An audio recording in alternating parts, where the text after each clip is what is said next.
folks. This is Rebel Rousing Rich Bergeron. It's the Tornado, Tony Pimlico. And Psychic Tom Paget. Crystal ball raring to go. Yeah, and we needed your crystal ball last weck, Tom, when I picked Fedor over Chael Sonnen. I don't know what I was thinking there. Fedor hit him like a ton of bricks. I'll give him credit. He's got a hell of a chin to take some of those early punches and still scramble and be able to, recover somewhat. But just couldn't do much against that crafty Fedor. And Fedor claimed he was not tired, but he looked pretty damn tired. I don't know if he could have gone 3 or 4 rounds. Well, I don't know if you've seen the Bader fight from the night before. Yes. But what a clinical destruction. If you see Mitrione's expression coming up for round 3, it's like, my God, headed to the injection chamber. Bader really seems to be in his groove right now. So it'll be interesting to see if he can take Fedor's punches. That was just it was a bit on the sloppy side of the Fedor fight to make it very entertaining. Very, very, very, very entertaining.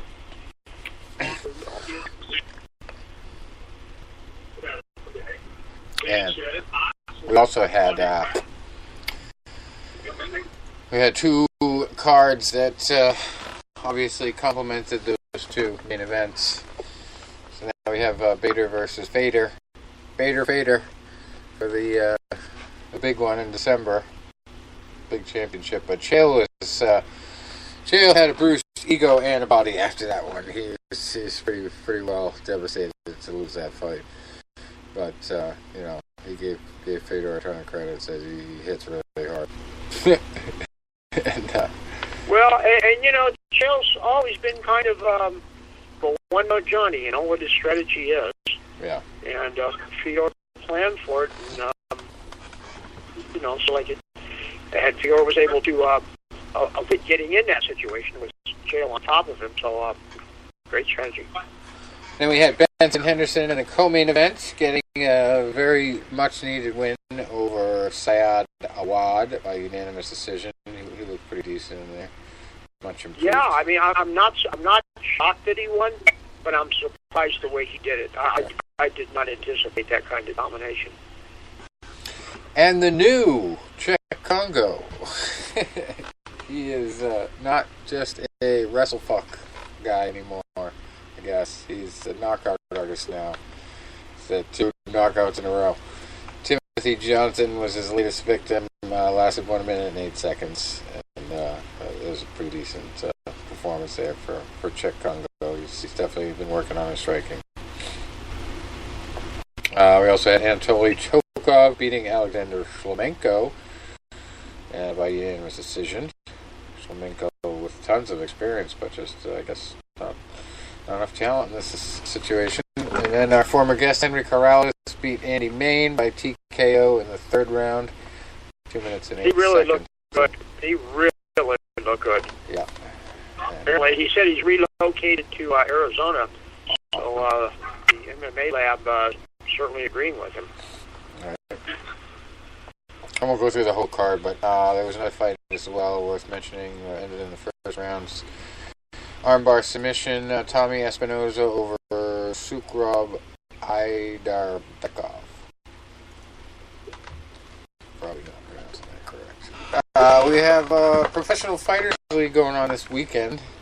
It's the only fight this weekend. Bellator and UFC are off. And talking about hard to pronounce names, the main event here in the 2008 season playoffs. 2018 PFL playoffs, I should say. Main event, Abu Supayan Magomedov, we know how to pronounce the last name, I've seen that before, versus Ghassan Umalatov. Magomedov is 21-3, and Umalatov is 18-5-2. We got Ray Cooper III, 15-4, fighting Jake Shields, who's 33-10-1. Bruno Santos, 18-2, fighting Sidubu Sai, who's 7-3. Rick Story from the UFC fame, he's 21-9, fighting Henderson Ferreira, who is 12-1-1. And we got Mr. Doomsday, John Howard, 26-14, fighting Shamil Gamzatov, who is 13-0. And then we got another Magomed Karamov, who is 20-5, fighting Pavel Kush, who is 23-6. Lewis Taylor, 16-4, fighting Rex Harris, who's 11-4. Bojan Velikovic, who is 16-7-1, fighting Abu Bakar Nurmagomedov, who is 15-2. Then the first fight of the night, Eddie Gordon, another UFC veteran, 8-6, fighting Artur Alabulatov, who is 19-4. And then another Grand Prix card, Matt Mitrione, obviously getting handled by Ryan Bader, unanimous decision. And Roy Nelson also getting pretty well handled by the ever-aggressive Sergey Karatanov. 1 second left in the round, but Dan Miragliotta had seen enough. Roy was pretty much crumpled by a couple knees and some vicious punches. And you'd have to think at the end of this contract that Roy's going to hang it up. It's just doesn't have the spryness that he used to have. Not that he was ever, a full-fledged athlete of any, great physique, but he definitely had better days. And you just can't seem to string together wins, can't seem to really pull off some of the stuff he used to be able to do when he get somebody in a crucifix and, nothing they could do but wait for the end. But, he's still a fan favorite, still a big name, still draws crowds, still fights to the end. Gotta give him that.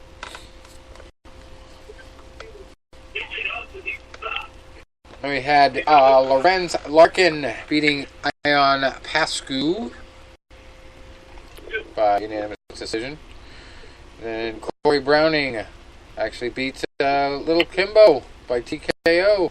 Second round, 2 minutes and 8 seconds. Kevin Ferguson Jr. loses his first fight in Bellator. There, so it's unfortunate there for him. Too bad. But hey, you win some, you lose some. His Pops wasn't undefeated either, so he had his moments. Anyway, Mandel Nallo beat Carrington Banks by knockout in the second round, 57 seconds in.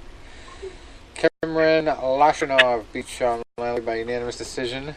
Vinicius de Jesus beat Tim Karen, also by unanimous decision. We had Sinead Kavanaugh losing to Janae Harding by TKO due to a cut into the first round. Andre Fiallo beating Javier Torres by majority decision. Sarah Click over Chrissy Lopez by UD. Mike Kimball beating Alex Pot by knockout 6 seconds into the first round. That was a brutal one. TKO from elbows in round 3. You got Alexandra Ballou the win over Lisa Blaine. That was 3 minutes and 28 seconds into round 3. Pat Casey beat Castriot Eczema by unanimous decision to take the first fight of the night. And in boxing, we have some big boxing news this week before we get into the results and the recaps. Or the previews, I should say. Canelo Alvarez signed the most lucrative deal in sports history today. Or recently, I don't know if it was today. 5 years, 11 fights, worth minimum $365 million. Unbelievable. Crazy. And it's with the broadcasting streaming service, DAZN, DAZN, they're calling it. So, hey, this could be big for them. They got him locked up for 11 fights. And actually, he didn't mention the service directly, the DAZN, but Bob Arum was in the news this week because he said that Showtime might follow HBO right out of boxing. I don't believe it because they're so invested. They just re-signed their deal with Premier Boxing Champions. So I don't know. I think Bob's talking out of his ass there, but you know, at the same time, he does know boxing, and you have to kind of take it with a grain of salt. But at the same time, I have to kind of say eventually, maybe Showtime will be drowned out, but I don't think it's going to be within the next 5 years. Maybe it's 10 years if it keeps continuing and these streaming services really do take off. But we don't know if this is going to be the .com bubble or if this is going to be something that people eat up and buy. And now it looks like, well, they're going to get some Mexican fans anyway to buy because it's going to be the only place you can watch Canelo. And I'm going to tell you what concerns me about this Dan's app or whatever it is. The phone. We had this discussion. We had a discussion a few months ago when they were bringing that one fight, and I forget if it was the Terrence Crawford fight or whoever, and it was going to be available on, I forget if it was the ESPN app, but it was definitely on an app. And I'm like, well, now, a guy like me, you know, some stuff on how to do phones and apps and all that good stuff, but I don't know how to watch a fight on there. I mean, I could probably pull it up on my phone, but, I mean, when I want to watch a fight, I'm going to sit down in front of a 60-some-inch TV, nice and clear, high definition, and be able to have my popcorn or my pretzels, my pizza, you know, all that healthy food I like to eat, and maybe have a beer and watch the fight. I don't want to be sitting there on my 4-inch phone to watch a fight. Thank you, a million times. Yeah. And Well, I mean, like, I'm not the most technically proficient guy in the world, and if I can't figure it out, I know my father sure can't figure it out. Now, how can we sit there and have a fight night? Hey, Rich, Tom, why don't you guys come over? We're going to order the Canelo Triple G fight. We're going to sit down, we're going to get a case of beer, we're going to order some pizzas, and we're going to sit there and watch this fight on a 60-inch TV. What am I going to do? Get people to come over, and we're all going to hold up my 4-inch phone so we can watch this fight? Because I don't know how to put it on the TV. Well, that's the thing. Like nowadays, they have HDMI cables, and you can connect any device to your TV pretty easily. My buddy was doing this like 5 years ago with PlayStation, connecting his PlayStation to the giant TV screen, and I'll tell you the other thing that annoys me.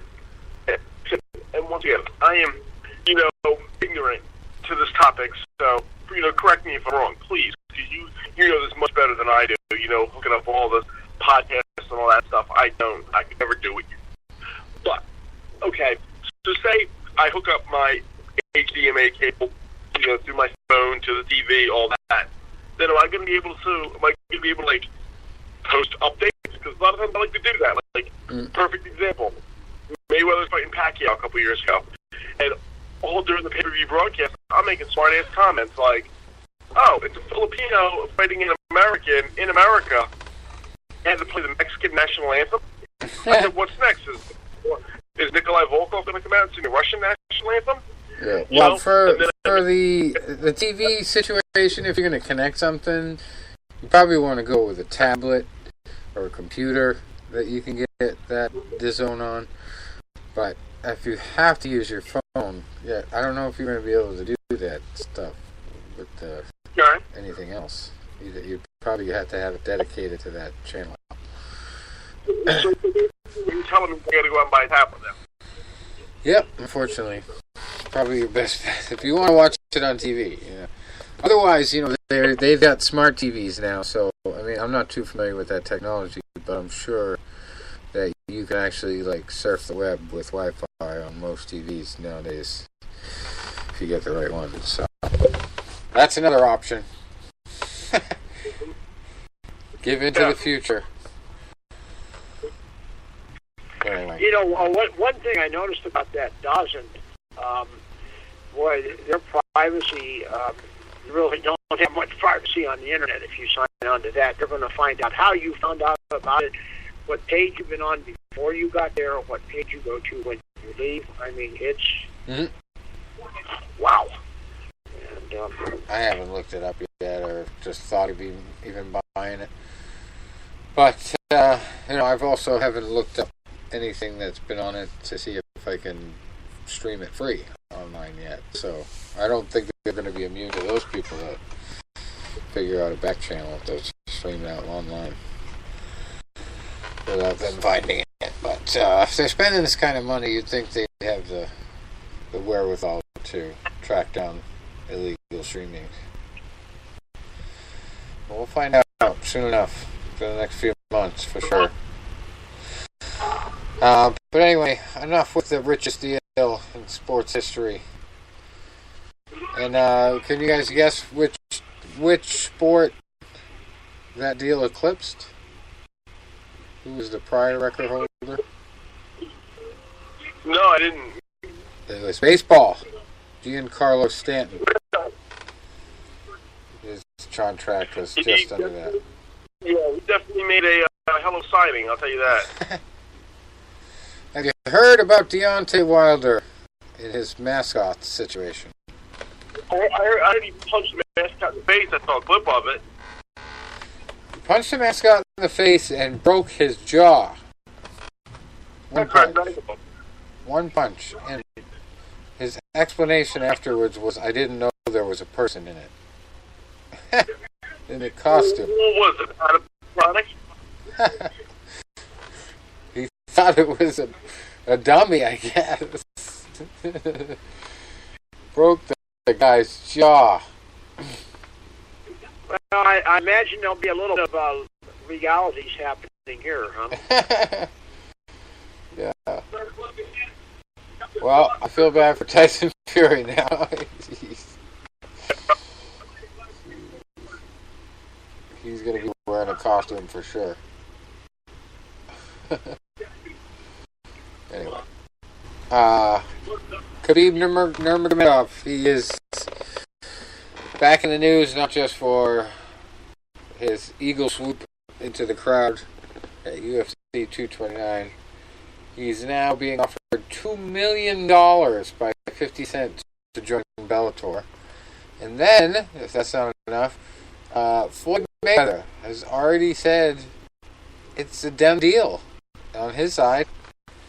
He's going to box Khabib. And he thinks he can make more than he made fighting Khabib. Yeah. I'll tell you, do you know who was really trashing that on Facebook the other day? Who? Iceman? You saw the post? Iceman Scully. Iceman trashed him. You know what I appreciate Floyd Mayweather as a fighter. I mean, one of the best ever, you know. Wait, really honed his craft and all that. But at the same time, we're coming back.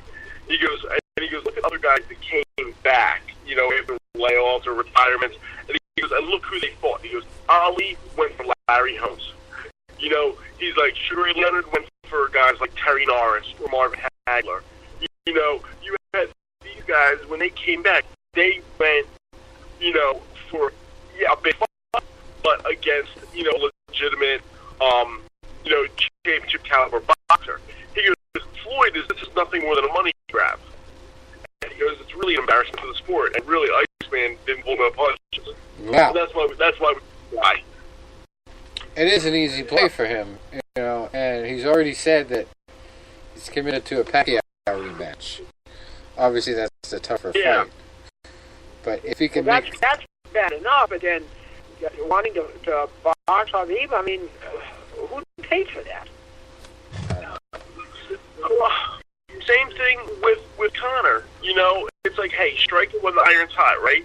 So, you know, obviously this guy is all over the news right now, controversial, and it would bring in, once again, that crossover appeal. It's going to get the people that love Mayweather. The Mayweather lovers are going to get it because it is Floyd, and, you know, every time you think it could be the last time you see him. It's going to work out, and hopefully, even though it's like, a long shot, this could be the one, and I don't want to miss it.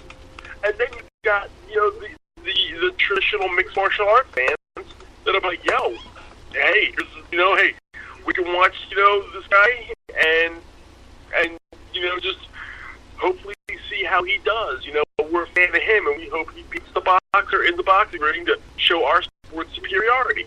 So those are the three categories of people that I think you would get for a market of a fight like this. Okay, but remember, Conor theoretically, and I'm saying theoretically, had a puncher's chance. Khabib is a grappler. He's a grappler. I mean, it just, I can't believe I'm hearing this. I can't believe I'm saying that.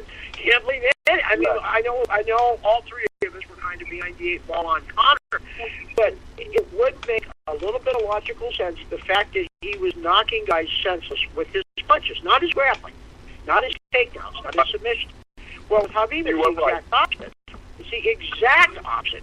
He never even though he did land a punch on Conor, but, I think we beat that one to death. You guys probably covered it good last week, but still, landing a punch on McGregor after you beat the hell out of him for 2 rounds on the floor, it's a little different than landing a good punch on Floyd Mayweather with boxing gloves on. That's not going to happen. Right.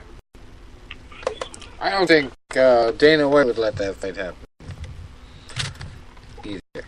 I just don't. I just can't imagine the demand for it. Like I said, even with Conor, you can stretch your imagination and see a lucky punch there. But Khabib is not known for his stand-up game. I just don't know how they'd promote that. But I've been wrong before. Very carefully. Well, Tom, what you just said discredits your nickname. You can't be wrong. You're the psychic. Well, now and then, see, my dog will crack the ball or something. I got to blame it on the dog. The dog ate my homework, and he'll see me on air, and he doesn't like it, so he'll smear it with his paw. Forget to clean it. Nice. Yeah, there you go. There you go. I mean, this is just, I don't know where the bottom is. Well, the crossover thing, it was cool for a little while. It worked with Conor, but now you're seeing Conor not live up to his hype in the MMA game. He's kind of waning, but he just signed a new deal, and you've got to have a rematch now because of all the aftermath and all the bullshit. So you've got to have a rematch, as much as it might sicken some people like you, Tom, who doesn't think that there's going to be any different outcome. It's got to be done. I mean, it's almost a done deal. So, my buddy actually made a suggestion on Facebook the other day that they ought to have an Ultimate Fighter season between Khabib's team and Khabib's team. There you go. Yeah, Tony, to bring you up to speed on that, to give you a boxing analogy, David Lemieux is a hard punching guy. And, right. He can probably, if he touches you correct, you're probably going to go. But David Lemieux, I'm a fan of his. I love to watch him, but let's face facts. He has his limits. Now, Billy Joe Saunders was, he didn't want to get into a slugfest with him, but Billy Joe Saunders, going into the fight, you knew that his best bet, give him movement, show the craft and the art and science of boxing. Okay? Now, do we really want... You know that this is a matter of who can impose their style on who. If Lemieux can get this fight, if he can pin him in the corner and just use him as a heavy bag, he's going to win. If Saunders can move around, make Lemieux miss by a foot, pepper him with the jabs, counterpunch him, Lemieux's not going to win a round. Right? Stay with me on this. Yes. Now, do we really need to see a rematch of that?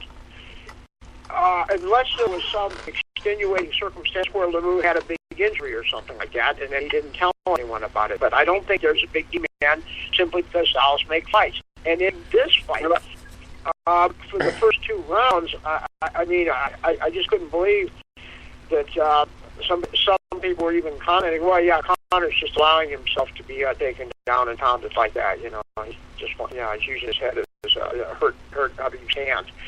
No, it wasn't like that. And even in the 3rd round, which Conor won on my card, but his punching power was not there.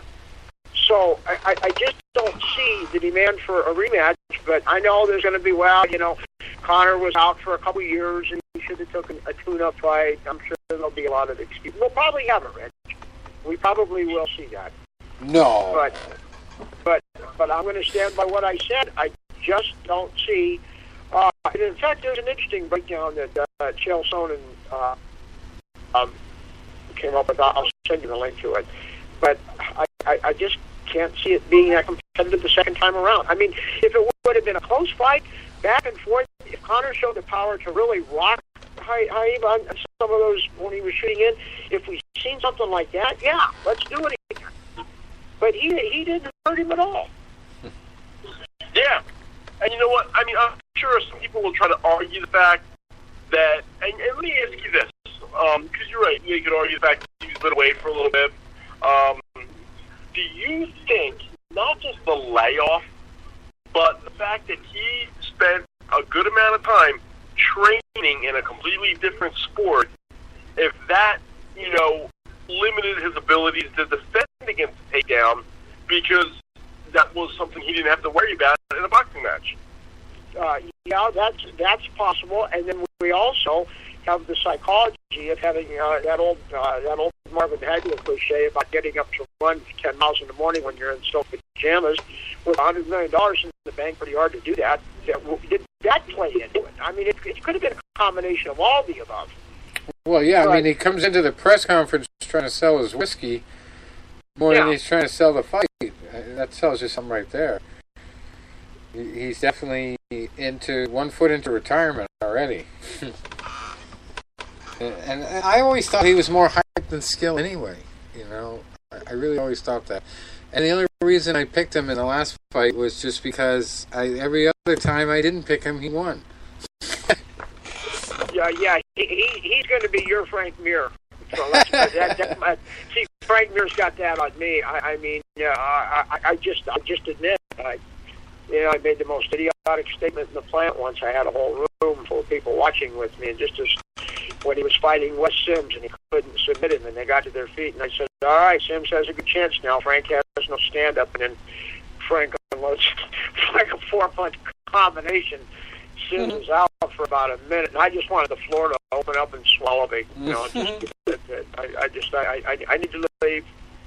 Yeah, and maybe Conor's going to have that kind of effect on you. Just can't get him right. Tom, speaking of a prediction like that, and this was long before we had you come on the air with us, I'll have to find it for you, because I'm sure I still have it, even though I should have deleted it and burned every copy of it ever made. And first take the website is my prediction on the Pacquiao De La Hoya fight, which I think I had the round right, but I had the outcome way off.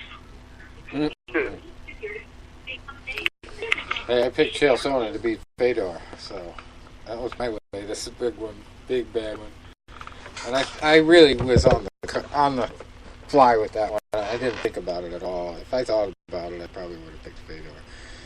But I don't know. You can't. Hindsight is 20/20, as we know. But anyway, speaking of hindsight, we got boxing to talk about. Results from last week. Last Saturday night was a busy boxing night. We had fights from Argentina to Zimbabwe, I'm sure.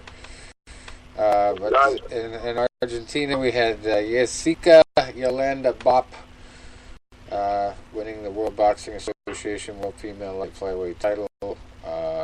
She improves to 35-1 over Sandra Robles, also 21-3. A big female fight card there, or fight main event. And we had down in Queensland, Australia, we had Liam Paro, undefeated at 15-0 still.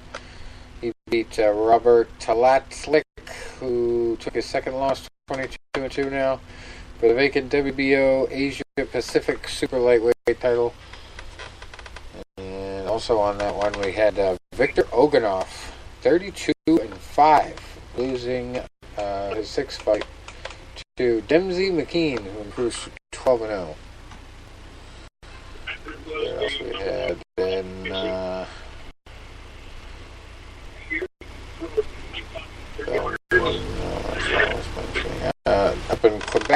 we had some titles on the line. The International Boxing Federation North American Super Lightweight title won by Mathieu Germain, 16-0 now over Carlos Jimenez, who falls to 14-9-1. In the co-main event, there were super middleweights Eric Bazinian, who improves to 21-0 over Francie Ntiktu, who falls to 17-3. The vacant WBA NABA super middleweight title now belongs to Bazinian, and the WBO NABO super middleweight title is also his.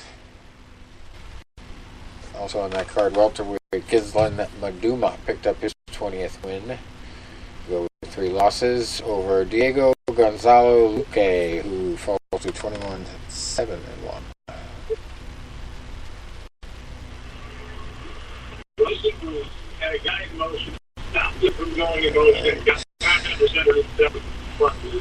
Vacant German international middleweight title goes to Mario Jasmin, 16-0, over Pata Varduashvili, who falls to 34-17-2.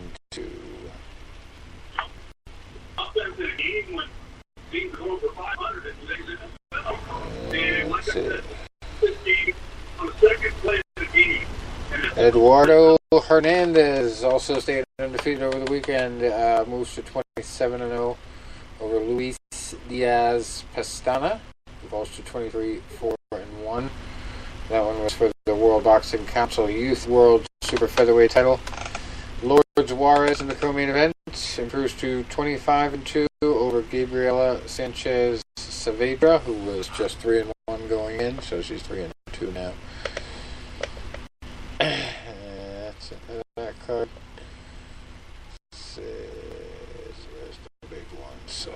I think over in Ekaterinburg, Russia, Zolani Tete improves to 28-3 over Mikhail Aloyan. Falls to 4-1. That was for the WBO World Bantamweight title. Andrew Tabiti also on that card. Cruiserweight improves to 17-0 over Ruslan Fairfair, who falls to 23-1. Also on that card, Najib Mohammedi took his 7th loss to go with 40 wins. And Vladimir Shishkin is just 8-0, and he's the WBA Continental Super Middleweight title holder. 8-0. Also, Cruiserweight Yuri Kashinsky stayed undefeated. He's 17-0 now. Beat one Ezekiel Basualdo, who falls to 11-2-1. And our boy Joey DeVaco fell to Andrei Fedosov. He falls to 19-6-4, and Fedosov improves to 31-3. I don't know the result of that. I saw like Joey had some Facebook posts that he was getting ready, he was in the locker room and all that. Then he had a post that he fell short. But I didn't get to really see or hear anything else. What was the outcome on that? I will check for you and tell you in a second.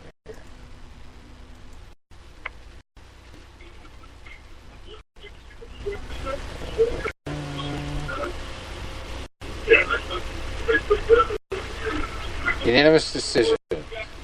Loss. Okay.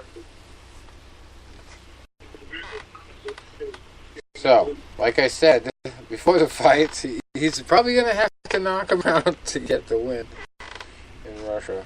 So, it is what it is. So he had a good fight. Let's see. Glenn Foote over the United Kingdom loses to Robbie Davies Jr. For a couple titles, the vacant BBBC British Super Lightweight title and the Commonwealth Super Lightweight title. So that's Robbie Davies Jr. 17th win for him with one loss. 23-4 now for Glenn Foote. And then we had Lewis Ritson staying undefeated. He's 18-0 now over Francesco Patera, who's 19-4 now. That one was for the vacant EBU lightweight title. That was it for that card, the big stuff. Chauncey Welliver still got it. He gets his 57th win in the main event. Fight card in Worley, Idaho at heavyweight. 57, 12-5 is his record now. He beat Eric Hempstead, who falls to 7-1. Took his first loss there. Not a bad guy to take your first loss to, I guess. Except for the fact that his name is Chauncey. I got beat by a guy named Chauncey. And, of course, the biggest fight of last weekend, Terrence Crawford taking out Jose Benavidez by, I think it was late round knockout, 11-12. Yes. Yeah. Yes, last round. Last round.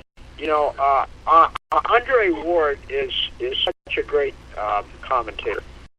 And he watched that weigh-in scene, and he said something that was just so on point. He said he felt that Benavidez was bringing a street fighter's mindset into the boxing ring, which is never a good idea, especially at that level of fighting.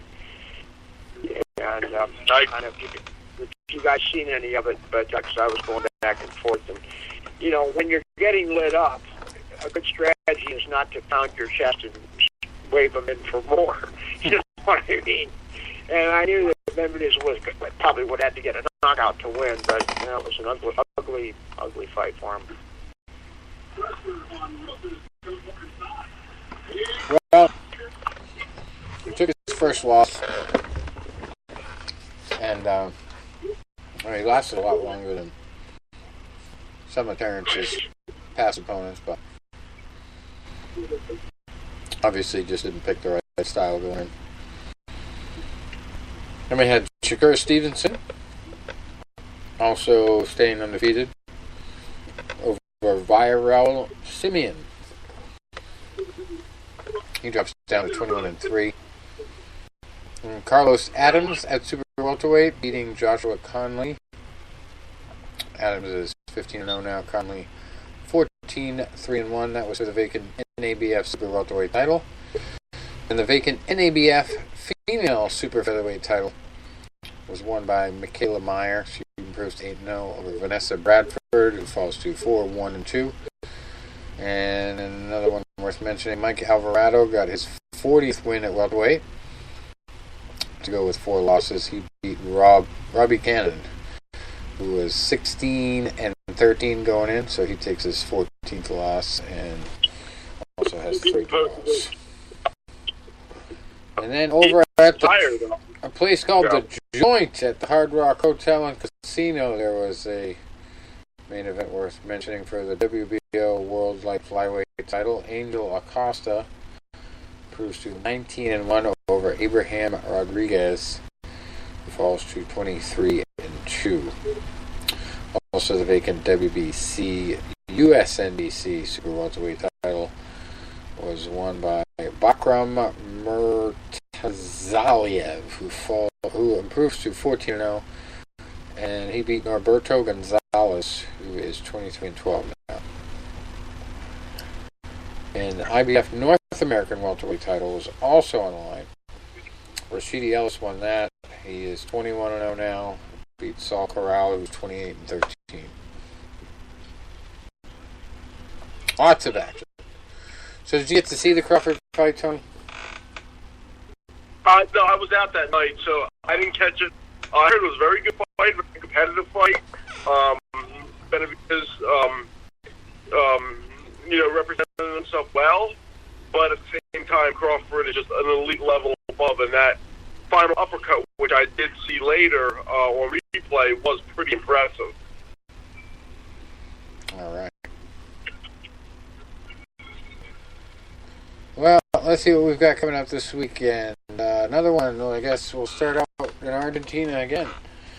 Luis Emmanuel Cusolito, he is 27-2, fighting Julian Evaristo Aristule, 33-9 for the interim Argentina super bantamweight title. Argentina in interim, that's impressive. Yeah, Argentina title too. It's a huge country, you know. Obviously, these guys are the best record fighters in Argentina with that kind of record. I don't know. Well, I guess there are a lot of cards there. Second week in a row we're leading off with one. Then we go from Argentina to Austria. The interim World Boxing Council World Female Bantamweight title on the line in the main event. And Eva Voraberger, she is 23-5, fighting Luna Del Mar Toroba, who is 12-8-2 there. This is all Saturday, by the way. And over in France, we have Arsene Goulamirian, 23-0, fighting Mark Flanagan, 24-5, for the WBA World Cruiserweight title. Dylan Sharrat, 17-0, fighting Howard Kospelite, who is 17-6-2 for the EBU Super Welterweight title. Also on that card, Lewis Touton, 11-0, fighting Jose Varela, 25-7.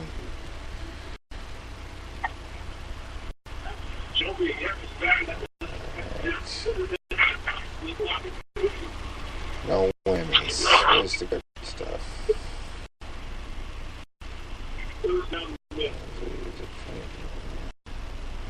Here's one over in Quintana Roo, Mexico. Francisco Rodriguez Jr., 28-4-1, fighting Hernan Marquez, who is 43-9-2, for the World Boxing Council Latino Silver Super Flyweight title. Those kind of records, you'd think they could get a regular world title on the line, but nope. The World Boxing Council Latino Silver Super Flyweight title. That's quite a mouthful. Who gets the Latino gold? That's what I want to know. How many wins you gotta have for that? 60? What about the bronze? Yeah. I think that's the first time I've seen those combined. Usually it's like a Latino title, but never a Latino silver. That's funny. They're getting creative. It's getting bad.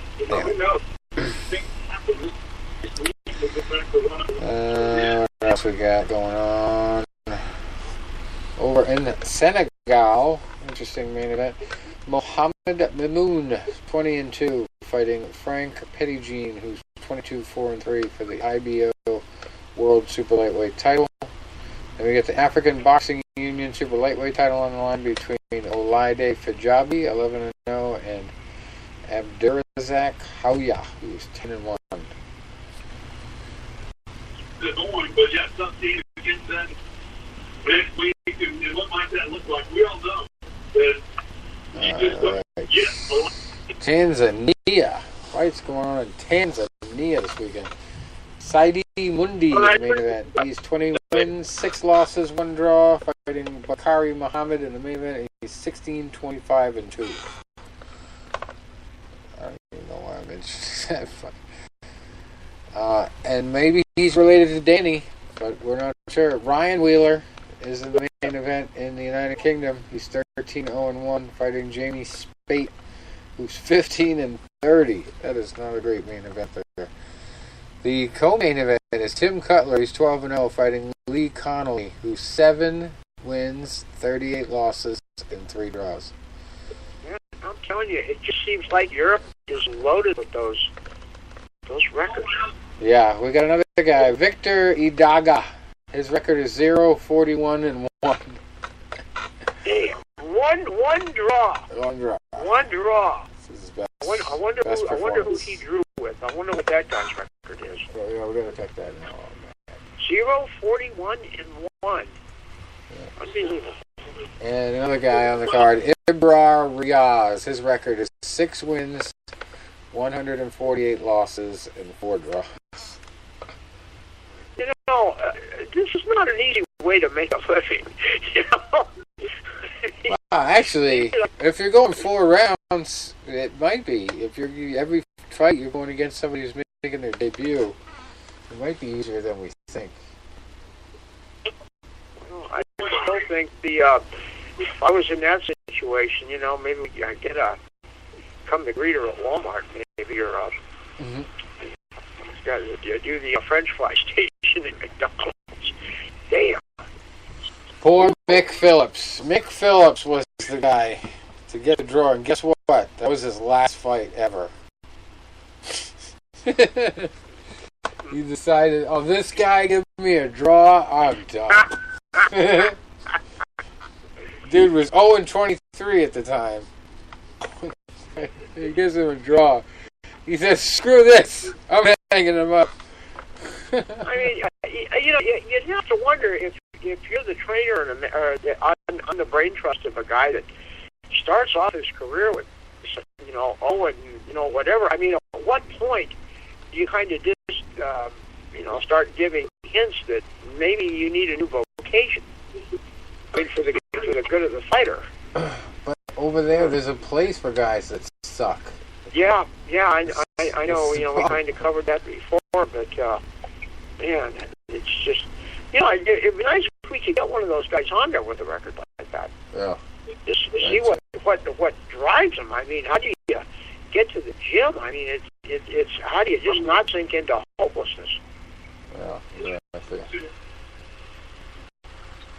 All right, so what else do I do here? Oh, over in the United Kingdom, we've got some actual fights worth watching here. A couple co-main events here that are pretty interesting.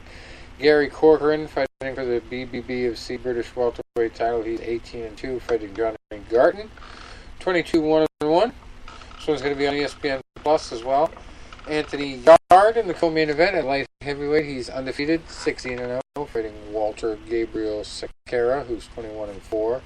I don't know much about either one of those guys.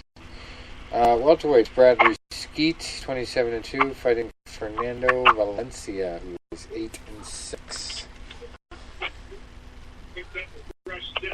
And we got we're not going to go for that one.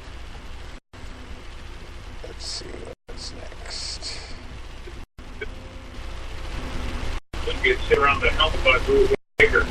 Oh, down in Orlando, Florida, Emmanuel Rodriguez, 18-0, undefeated, fighting Jason Maloney, also undefeated, 17-0 for the IBF World Bantamweight title. Co-main event, Uniel Dorticos, 22-1 at cruiserweight, fighting Matus Masternak, who is 41-4. And then if that's not enough action-packed, fight ninth card, you got Keith Tapia, 18-1, fighting Mike Perez, 23-3-1. And Stephen Young, that's at cruiserweight, by the way. Stephen Young at bantamweight, 17-1-3, fighting Wilner Soto, who's 21-4. Well, at least with the main event, we've got our somebody's O's got to go. Right. And we've had our disastrous record fight. Mm-hmm. And at TD Garden, we got to get our Jesus fight now. Jesus fight. I haven't seen any Jesus fights yet, but the night is still young. Keep going. I got to get my night complete. We got a couple of former guests on, a couple on this card in Boston at the TD Garden. I don't know how I didn't see this one coming, but we got a lot of big names on this one. Tevin Farmer, 26-4-1, fighting James Tennyson in the main event, 22-2. That's for the IBF World Super Featherweight title. Then we got Demetrius Andrade, who is 25-0, fighting Walter Kauton Dokwa, who's 17-0. That was supposed to be Billy Joe Saunders. We talked about that last week. He was not granted a license. So this one's for the vacant WBO World Middleweight title. Then we got Kid Galahad, 24-0 at featherweight, fighting Toka Khan Clary, former guest of ours. He is 25-1, and he's on a tear this week, so that one was a long time ago. Katie Taylor, undefeated. She is 10-0, fighting Cindy Serrano, who's 27-5-3. That's for the IBF World Female Lightweight title and the WBA World Female Lightweight title. Another former guest of ours, Ryan Kilsweski. He is 29-3, fighting Tommy Coyle, who's 24-4. And the rematch already, Walter Wright and Mark DeLuca. Walter 17-4 and DeLuca 21-1.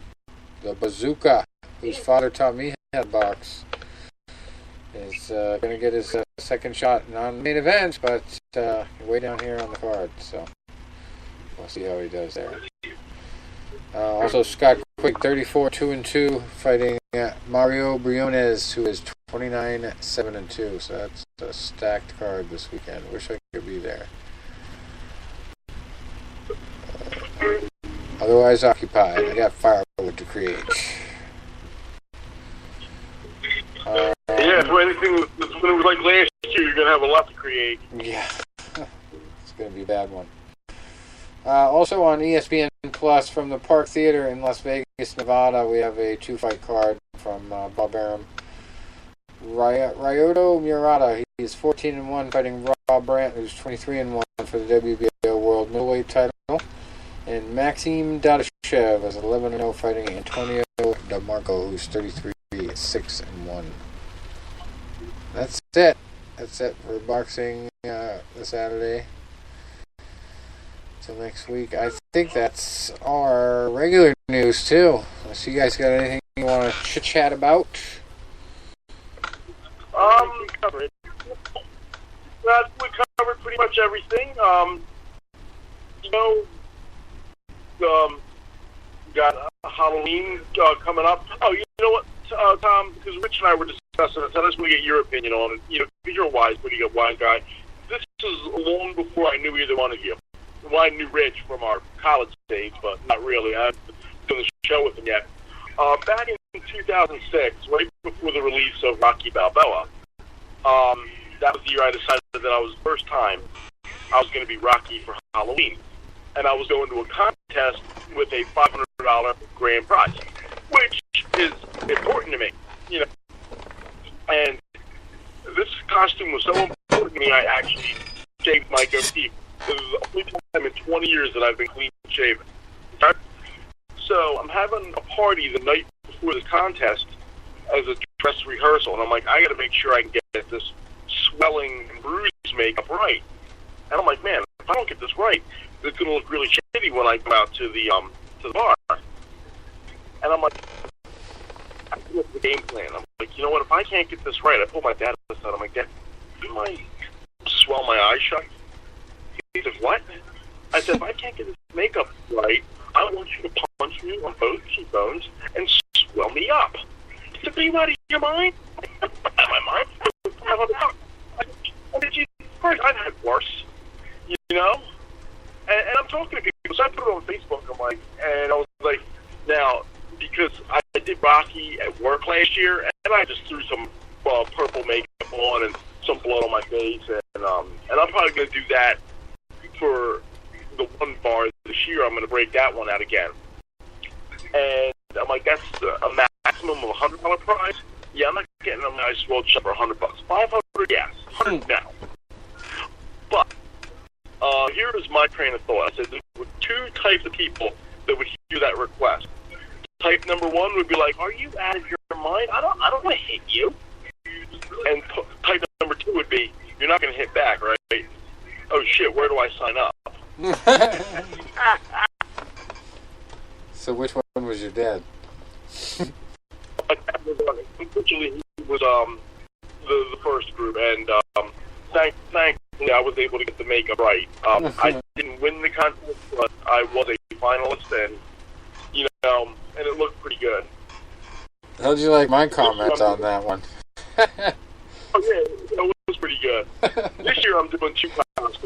Originally I was going to do it with my one friend, that I grew up with, the one that I'm the godfather of his son. Ever since we were kids, never picked pasta, ever. We would be kids, and me, him, and his cousins were going out one year, and we were all excited because we never got to go out together before, all four of us. And I was like, I think I was going to be Freddy that year, and I had the Freddy mask on, and the fedora, and the red and green sweater, and the glove, and all that. So I was really excited. And his two cousins, they were going to be gangsters, and they had the toy Tommy guns and the pinstripe suits and all that great stuff. And then my friend Mike, what are you going to be? I don't know. Because maybe I'll put some silver paint on my face and some drops of blood. We're like, well, what is that? He goes, I don't know. And he's like panicking, right? So Halloween. I'm Freddy. His cousins are gangsters, and he's some silver-faced something or other. So, fast forward about a good 20 years, and I'm going over his house, and his at-the-time girlfriend, they're no longer together, but she had really done a lot of decorating stuff, and, you know, and I'm like, wow, man, I said, I never remembered you doing this stuff as a kid, and she was like, oh, we go to haunted houses, so like, yeah, come to a haunted house with us, and I'm like, yeah, sure, and they said, we get into Halloween, we really do. I'm like, really? I said, well, I'm having a party, why don't you guys come over? That sounds great. I'm like, well, what are you going to be? I don't know. Oh my God, I don't know. He goes, maybe I'll be a bum. And I'm like, okay.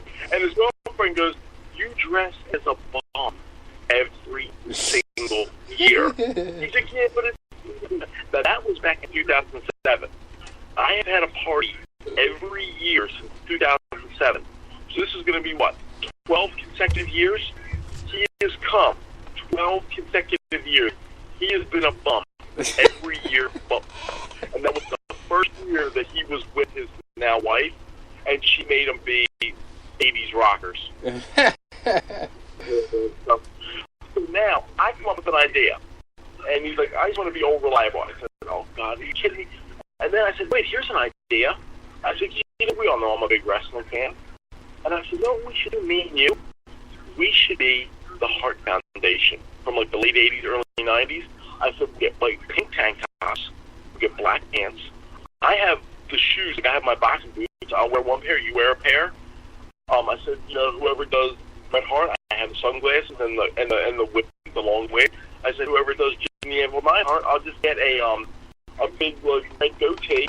So we'll wear pink wristbands, and we'll be good to go.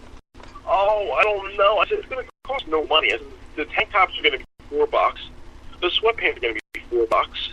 And the goatees are going to be like $7. You know, it's no money.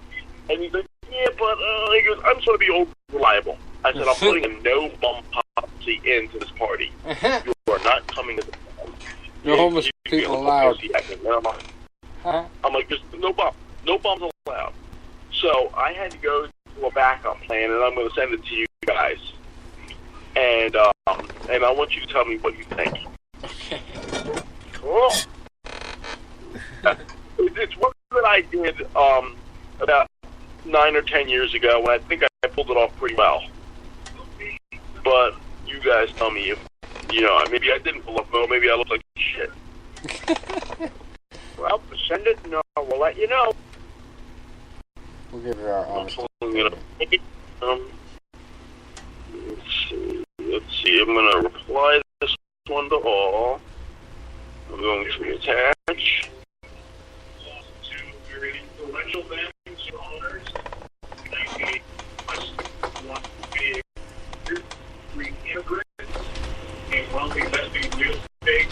Okay, hopefully that sends that initial. Sitting now. And then when you see it, just respond and tell me if I pull it off okay, and if you would think this would be acceptable wear to a party that I'm hosting, and the word work. And the word of work.